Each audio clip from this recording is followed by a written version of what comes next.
जय श्री राम। नमस्कार साथियों, आज मैं एक बहुत ही खतरनाक टॉपिक पे डिस्कशन करने वाला हूँ। इसमें एक से एक चलते हुए सवाल होंगे जो आज तक राम विरोधियों की सभाओं के शान हुआ करते थे। तो चलिए स्टार्ट करते हैं। क्या सचमुच राम ने गर्भवती सीता को निर्दयता से जंगल में छोड़ दिया था, या हम हजारों साल से रामायण की सबसे बड़ी स्ट्रेटजी आधी अधूरी सुनते आ रहे हैं? अगर श्री राम सच में मर्यादा पुरुषोत्तम हैं, तो उन्होंने अफवाह फैलाने वाले धोबी को दंड क्यों नहीं दिया था? क्या राजा डरपोक था, या यहाँ पर कुछ ऐसा राजधर्म चल रहा था जिसे बिना समझे हम आज तक राम को ही कटघरे में खड़ा कर रहे हैं, जिसे दुनिया आज तक माता सीता का त्याग कहकर रोती रही? क्या वास्तव में वह रोने के लायक त्याग था, या राम और सीता की संयुक्त धर्मयुक्त मास्टर रणनीति थी, जो एक साथ आने वाली पीढ़ियों के भविष्य, समाज के विश्वास और धर्म की गरिमा तीनों को बचाने के लिए रची गई थी? तो आइए हम सारे तथ्यों को एक एक कर प्रमाण सहित परखते हैं और फिर सारे डॉट्स को जोड़कर सही निर्णय तक पहुंचते हैं। सबसे पहले हम ये जानने का प्रयास करेंगे कि माता सीता का रोल क्या था, उनके निर्णयों की महत्ता क्या होती थी। क्या राम वास्तव में परिवार और धर्म के बड़े निर्णयों में माता सीता की राय लेते थे? उत्तर मिलेगा हाँ। विवाह के तुरंत बाद जब श्री राम के राज तिलक का निर्णय अचानक 14 वर्ष के वनवास में बदल गया, तब माता सीता भी श्री राम के साथ जाने का आग्रह करने लगी। पहले तो श्री राम टाल रहे थे, वन जीवन की कठिनाइयां समझाकर माता सीता को राजमहल में ही रहने का आग्रह कर रहे थे। लेकिन जब सीता ने मजबूत तर्क दिया, तो राम स्वयं अपना निर्णय बदलते हैं और स्वीकार करते हैं। अनुगच्छस्व मां भीरु सहधर्मचारिणी भव, नेदानीं त्वध्यते सीते स्वर्गोऽस्यपि मम रोचते। राम कहते हैं, हे सीते, अब तुम मेरे साथ चलो और मेरी सहधर्मचारिणी बनो। तुम्हारे बिना तो मुझे स्वर्ग भी नहीं सुहाता है। यानी यह कोई पत्नी को साथ में ले जाने की भावुकता नहीं थी, यह एक संवाद आधारित सहमति से लिया गया पारिवारिक निर्णय था। राम एक तरफा कर फैसला करने वाले राजनेता नहीं है, बल्कि वो सीता की बुद्धि और तर्क को सम्मान देने वाले सहधर्मी पति दिखते हैं। दूसरा क्वेश्चन, थोड़ा और डीप में जाते हैं। क्या माता सीता नीति और धर्म पर भी पॉलिसी लेवल, जहाँ से सब कुछ चेंज हो सकता है, सलाह देती थी? और क्या भगवान श्री राम उसे गंभीरता से लेते थे? यहाँ भी उत्तर मिलेगा हाँ, प्रमाण के साथ मिलेगा। अरण्य कांड के शुरुआत में जब राम, सीता और लक्ष्मण दंडकारण्य में ऋषियों की रक्षा करते हुए राक्षसों खरदूषण का सेना संघित संहार कर रहे थे, ये बहुत भीषण संहार हो रहा था, तब माता सीता को अनावश्यक हिंसा पर चिंता होने लगी और वह इस पर विचार विमर्श स्टार्ट करती है प्रभु श्री राम से। वह प्रभु श्री राम से कहती है, अयं धर्मः सुसूक्ष्मेण, धर्म का मार्ग अत्यंत सूक्ष्म है, काम द्वेष जन्य आवेश से बचना चाहिए। इसके तुरंत बाद भगवान श्री राम उत्तर देते हैं कि उन्होंने ऋषियों की रक्षा करने का वचन दिया है इसी वचन की रक्षा करने के लिए वह संहार कर रहे हैं। यानी यह पूरा प्रसंग कोई भावुक झगड़ा नहीं है, बल्कि यह बहुत ही नीति लेवल विमर्श हो रहा है। तो यह स्पष्ट है कि माता सीता सिर्फ भावुक गृहिणी नहीं थी, बल्कि लॉजिक और धर्मशास्त्र के आधार पर नीति और धर्म की सलाह देने वाली सहचरी भी थी। और भगवान श्री राम उनके सलाहों को बहुत ही गंभीरता से स्वीकार करने वाले निर्णयकर्ता थे।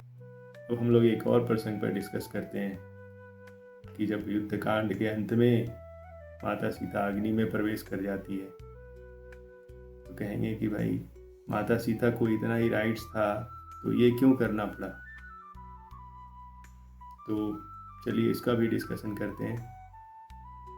बहुतों के मन में एक्चुअल में पहले से ही ये भ्रम खड़ा कर दिया गया है कि राम ने सीता को अग्नि में कूदने का आदेश दिया है, जैसे कोई कठोर राजा सजा सुना रहा हो। पर एक्चुअल में जब आप मूल वाल्मीकि रामायण पढ़ेंगे तो वाल्मीकि रामायण में राम द्वारा ऐसा कोई अग्नि प्रवेश आदेश कहीं नहीं मिलेगा आपको। इसके विपरीत आपको ये मिलेगा कि माता सीता स्वयं पूर्ण जागरूकता, आत्मसम्मान और नैतिक स्वाधीनता के साथ सत्य को सार्वजनिक रूप से प्रमाणित करने का संकल्प लेती है। और उन्हें क्यों लेना पड़ा? एक्चुअल में लंका विजय के बाद कुछ अल्पज्ञ लोग सीता की पवित्रता पर मिथ्या कलंक की छाया डालना शुरू कर दिए। तब सीता कोई दुखी पीड़िता बनकर नहीं, धर्म की राजदूत बनकर सामने आती है और तय करती है कि अब सत्य को केवल कहा नहीं जाएगा, ईश्वर की साक्षी से दिखाया जाएगा। आजकल नाटक और टीवी में अक्सर इसे आग में कूद के जान देने जैसा दिखाते हैं, लेकिन शास्त्रीय परंपरा में यह एक ऋग वैदिक सत्य साक्षी विधि है, जहां अग्निदेव स्वयं साक्षी बनकर निर्दोषिता की दिव्य घोषणा करते हैं। तो ये थोड़ा सा डिफरेंट है, इस पर ध्यान दीजिएगा। वाल्मीकि रामायण में सीता का यह संकल्प आता है, चिंतांग में क्रू सौमित्रे मिथ्याप वादोपहता नाहं जीवितुम उत्सहे। माता सीता कह रही लक्ष्मण से, हे लक्ष्मण, मिथ्या अपवाद से आहत होकर मैं ऐसा जीवन नहीं चाहती जो कलंक की छाया में गुजरे। यहाँ भाव निराशा का नहीं है, आत्मसम्मान और सत्य विश्वास का है। फिर वही होता है, ऋग्वैदिक सत्य साक्षी परंपरा के अनुसार अग्निदेव स्वयं प्रकट होकर सार्वजनिक रूप से सीता की पवित्रता की घोषणा करते हैं। तो अगर ये दृश्य को सही तरीके से समझाया जाए तो यह कोई क्रूर परीक्षा नहीं थी, राम और सीता की संयुक्त धर्म रणनीति का शिखर थी, जहाँ सीता निर्णय करने वाली थी। यहाँ ना राम कठोर है और ना सीता असहाय है। दोनों मिलकर इस सत्य को इतिहास के सामने अपरिवर्तनीय प्रमाण बना देते हैं। तो आप समझ गए होंगे कि सत्य जो प्रचारित तथ्य है उससे कितना अलग है। अब आते हैं सीता के निर्वासन पर। तो लोग क्वेश्चंस करते हैं कि भाई राम राज्य में कुछ जनों की अफवाह से सीता का निर्वासन हुआ, तो क्या राम को अफवाह फैलाने वाले को दंड नहीं देना चाहिए? तो पहला सत्य जो उत्तरकांड में आता है, रामः जनश्रुतिं परीक्षते। राम पहले लोकवाणी, पब्लिक ओपिनियन की परीक्षा करते हैं। वो तब तुरंत एग्रेसिव होने वाले राजा नहीं थे, वो धैर्य धारण करने वाले राजा थे। वो इसकी परीक्षा करते हैं और परीक्षा करने के बाद राम समझ जाते हैं कि यह सिर्फ एक आदमी की बदजुबानी नहीं है, बल्कि समाज के मनोविज्ञान में उठी हुई आग है। इसे तलवार से काटने की कोशिश आग में पानी नहीं, आग में पेट्रोल डालने जैसा होगा। अब आप सोचिए अलग अलग परिस्थितियों में इसका कैसा रिएक्शन होता है। अगर श्री राम उसी समय धोबी को दंड दे देते तो क्या होता? भीड़ तुरंत चिल्लाती, देखो राम ने सीता के लिए आलोचकों को दबा दिया, और अफवाह को राजकीय प्रमाण पत्र मिल जाता।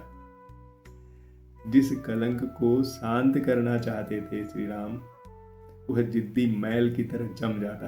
अब अगर दूसरे केस पर विचार करते हैं, भगवान सीता जो है वो जंगल में ऋषि के आश्रम में नहीं जाती और राजभवन में ही लव और कुश को जन्म देती तो क्या होता? एक्चुअल में ऊपर से ये दया लगता है, नहीं ये बहुत अच्छा होता, लेकिन परिणाम तीनों के खिलाफ जाता। श्री राम के भी खिलाफ जाता, माता सीता के भी खिलाफ जाता और लव कुश के भी खिलाफ जाता। कैसे जाता? तो आप देखिए, सबसे पहले राज्य की वैधता को चोट पहुंचता। सब लोग सीधा बोलना शुरू कर देते, राजा अपनी रानी को बचाने के लिए आलोचना को दबा रहा है। ऐसा नैरेटिव बनता कि राम की छवि थर्माशीस से गिरकर दल बदलू नेता की तरह हो जाती। सीता को क्या हो सकता था? राजमहल में प्रसव होने पर विरोधी कहते, देखो सत्ता ने कलंक पे पर्दा डाल दिया। तो ये कलंक कथा नहीं इतिहास बन जाता और आप सीता को माता की तरह पूज नहीं रहे होते। नवजात पर क्या होता? उनके ऊपर जीवन भर का मनोवैज्ञानिक बोझ पड़ जाता। आप तो जानते हैं कि गर्भकाल में मन की शांति, अच्छी चीजें सुनना, अच्छी दिनचर्या बहुत जरूरी माना गया है। लेकिन तो कल्पना करिए कि अफवाहों से भरा महल हो तो क्या होगा? वो गर्भस्थ शिशु के लिए मानसिक रणभूमि बन जाता। बच्चा जीवन भर उस कहानी का वाहक बन जाता। वह एक ऐसा दाग बन जाता जो उसका पीछा ही नहीं छोड़ता, चाहे वो विद्यालय जाए, राज्यसभा जाए, विवाह में जाए, सेना में जाए, हर जगह फुसफुसाहट होता है, देखो देखो ये तो वही बच्चा है। मतलब जीवन भर उसके आत्मसम्मान पर एक दाग चिपक जाता। अब बोलोगे कि तो राम ने ये एनालाइज कर लिया होगा इसलिए डर गए, सोचे चलो माता सीता को निकाल देते हैं, हमारा सब सेट हो जाएगा। तो ऐसा नहीं था। राम डरते नहीं है, धैर्य धारण करते हैं। राम जवाब नहीं देते हैं, व्यवस्था बनाते हैं। राम का निर्णय तात्कालिक भावुक प्रतिक्रिया नहीं थी, बल्कि सदियों की सामाजिक स्थिरता को देखते हुए लिया गया राजधर्म का निर्णय था। तो यहाँ पर सबसे इंपॉर्टेंट बात यह है कि यह केवल माता सीता का त्याग नहीं था, बल्कि सीता और राम दोनों की साझा रणनीति थी, जिसमें शिशुओं का भविष्य, समाज का विश्वास और धर्म की गरिमा, तीनों की रक्षा एक साथ हुई। अगर आप भीड़ को आज खुश कर देंगे ना, तो कल होके वो आपके राजमहल में आग लगा देगा। लेकिन अगर भीड़ को सत्य का आईना देखेंगे तो शताब्दियों तक आपकी दिव्यता बनी रहेगी। भगवान राम ने दूसरा मार्ग चुना। ये उस प्रभु के लिए आसान भी नहीं था, जो जीवन भर एक पत्नी व्रत रहे, जो सीता को सहधर्मचारिणी करके पुकारते थे और स्वीकारते थे कि तुम्हारे बिना मुझे स्वर्ग भी नहीं सुहाता है। तो आप सोच सकते हैं ये डिसीजंस कितना इम्पोर्टेंट था। अब आप कहेंगे कि भाई कहीं और भेज देते, ऋषि के राजमहल में क्यों भेज दिए फिर? तो वास्तव में वाल्मीकि ऋषि के आश्रम में जहाँ पर माता सीता को भेजा गया था, वह कोई साधारण जंगल नहीं था। वह उस समय ज्ञान की राजधानी थी, परम ज्ञान की राजधानी थी। देवता भी वहां जाना अपना सौभाग्य समझते थे, ऐसा जगह था वो। और यहाँ पर शुरुआत रक्षोघ्न संस्कार से होती है और पूर्णता वेदेषु परिनिष्ठितों पर होती है। वहाँ मंत्र गूंजते थे, संगीत था, धनुर्वेद था, निधि थी, जहाँ शब्द को शस्त्र बनाने की क्षमता थी। अब अगला प्रश्न ये उठता है कि भाई आप इतना वातावरण वातावरण क्यों हल्ला कर रहे हैं? मतलब उस समय राजमहल का ऐसा क्या माहौल था जिससे नुकसान हो जाता? ये भी कह सकते हैं आप। तो यहाँ पर क्या था कि राजमहल में क्या माहौल था? वहाँ पर अफवाहें, कलंक, राजनीतिक तनाव और अविश्वास का जहर था। यह जहर केवल हवा में नहीं था। यह अगर माता सीता वहाँ रह गई होती तो यह आहार, निद्रा, मन तीनों को विषाक्त कर देगा। और जब माँ का मन अस्थिर हो तो गर्भ का पोषण, रोग प्रतिरोधक क्षमता और बुद्धि का विकास और अगर माँ का मन अस्थिर हो तो गर्भ का पोषण, रोग प्रतिरोधक शक्ति और बुद्धि का विकास तीनों बाधित हो जाते हैं। आयुर्वेद में स्पष्ट कहा गया है कि गर्भवती को शुद्ध, शांत, सुसंस्कारित श्रवण और स्थिर मानसिक वातावरण सबसे ज्यादा जरूरी होता है। ओजस तु तेजो धातुनां परम स्मृतम।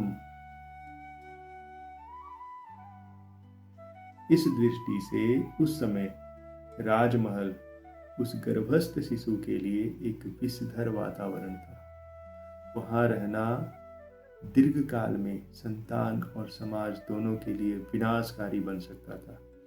इसलिए वाल्मीकि आश्रम की ओर जाना भावुकता नहीं था, एक वैज्ञानिक, आयुर्वेदिक और धर्म सम्मत निर्णय था।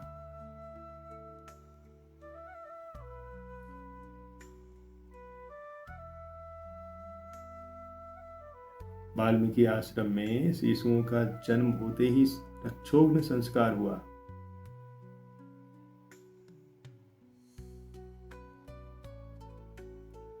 बालावोप्यत रात्रौ तु जातौ चापि मुनिश्रयो कुश एव तदा नाम्ना भ्राता च लव उच्यते। अर्थात रात में जब बालक जन्मे, मुनि वाल्मीकि ने ही उनका नामकरण और रक्षात्मक संस्कार किए। यानी जन्म किसी हिडन लोकेशन में नहीं हुआ था, बल्कि एक पूर्ण धार्मिक और कानूनी अभिभावकता के साथ हुआ था। शास्त्र कहते हैं कि सिर्फ गर्भकाल ही नहीं, शैशव में भी श्रवण संस्कार निर्णायक होते हैं। शुभ मंत्रों का श्रवण शिशु के मस्तिष्कीय विकास और न्यूरल वायरिंग को प्रभावित करता है। वाल्मीकि आश्रम में क्या होता था? शुद्ध वेद पाठ, नीति शिक्षा और ऋषियों का सानिध्य था। ये सब मिलकर एक आदर्श एनवायरनमेंट बनाते थे, जहाँ हर ध्वनि चरित्र निर्माण कर रही थी, न कि मानसिक प्रदूषण। वाल्मीकि ने लव कुश को केवल पढ़ाया नहीं, गढ़ा। आश्रम में उन्हें वेद, धनुर्वेद, गीत, वाद्य, काव्य और राजनीतिक नीति की शिक्षा मिली। और इसी संयोजन ने उन्हें रामायण के गायक, रणभूमि के योद्धा और धर्म सम्मत राजनीतिक संवादकर्ता बनाया। आपने देखा होगा प्राचीन भारत में अनेक ऋषि वैद्य हुआ करते थे और आश्रमों में सात्विक आहार मिलता था, शुद्ध जल मिलता था, नियमित दिनचर्या होती थी, औषधीय वनस्पतियां होती थी, प्राकृतिक चिकित्सा होती थी। मतलब यहाँ पर डेली लाइफ ऐसा होता था जैसे कि high quality residential school plus research centre plus health care campus. तो ये कोई निर्दयी वनवास नहीं था। सोचिए वाल्मीकि आश्रम में जहाँ पर ये सब कुछ था, देवता भी जाना अपना सौभाग्य समझते थे, वहाँ पर लव कुश का जन्म होता है। अब आप पूछेंगे कि भाई इसका रिजल्ट भी ऐसा ही निकला जैसा सोचा था? लव कुश के कौशल का क्या प्रमाण है? तो सबसे बड़ा प्रमाण है, यदि निर्णय गलत होता है तो परिणाम कलुषित हो जाते हैं। पर निर्णय सही था, इसलिए लव कुश निकले धर्मज्ञ, सूर, वेद निपुण और यही तो फल सिद्धि की मोहर है। जब राम दरबार में दो बालकों ने राम कथा गाई तो लगा कि इतिहास मुस्कुरा कर कह रहा है, देखो सत्य अब स्वयं को गा रहा है। जब राम दरबार में दो बालकों ने राम कथा गाई तो ऐसा लगा इतिहास मुस्कुरा के कह रहा है, देखो सत्य अब स्वयं को स्वयं ही गा रहा है। लव कुश के स्वर जब सभा में गूंजे तो जैसे भविष्य ने अतीत को प्रमाण पत्र दे दिया, कथा नहीं सत्य का उत्सव खड़ा हो गया। अश्वमेघ के पथ पर बच्चों ने केवल रथ नहीं रोका था, उस युग के अहंकार को रोक दिया था। समाज ने अपनी आंखों से देखा कि यह कोई चालाक राजनीतिक रणनीति नहीं थी, यह तो धर्म का महासंकल्प था, जहां दो बालक अपने संस्कार, अपनी शिक्षा और सत्य निष्ठा के बल पर पूरे साम्राज्य के सामने एक प्रश्न चिन्ह भी थे और एक समाधान भी थे।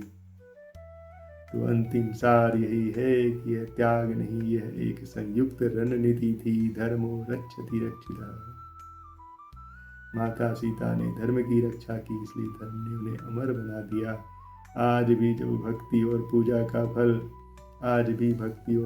का फल तभी पूर्ण माना जाता है जब हम माता सीता को राम से पहले पुकारते हैं। यहाँ फैसले सुनाए नहीं गए, दिखाए गए। राम ने कोई क्रोध नहीं, धैर्य को चुना। सीता ने विलाप को नहीं, व्रत को चुना। और परिणाम क्या हुआ? युगों युगों में अमर हो गई। लव कुश कोई अपवाद नहीं, वे उस नीति के जीवित प्रमाण पत्र हैं जिसमें माँ का मन, ऋषि का आश्रम और राजा का धैर्य तीनों एक साथ खड़े हैं। जब सिंहासन और शास्त्र आमने सामने हो तो सामान्य राजा क्या करता है? सिंहासन चूमता है। पर राम ने शास्त्र सुना और सीता ने सत्य को चुना। इसलिए उनके त्याग में हार नहीं है, युगों की जीत छिपी हुई है। जो अपने समय को जीतते हैं वो वीर है, पर जो समय के पार नियम लिखते हैं वो सीता और राम है। उनकी इस संयुक्त रणनीति ने नियम बदल दिया। अब प्रेम वही है जहाँ मर्यादा हो, सत्ता वही है जहाँ सेवा हो, निर्णय वही सफल होता है जहाँ धर्म हो। माता सीता का सिर्फ त्याग नहीं, सीता और राम की साझा दूरदर्शी धर्मयुक्त रणनीति थी जिसने शिशुओं के भविष्य, समाज के विश्वास और धर्म की गरिमा की, तीनों की एक साथ रक्षा की। तो अब आपको समझ में आ गया होगा कि राम के विरोध में कहानियां गढ़ने वाले किस अनमोल सत्य को आपसे छुपा जाते हैं। तो उम्मीद है कि आपको पसंद आया होगा। जय श्री राम।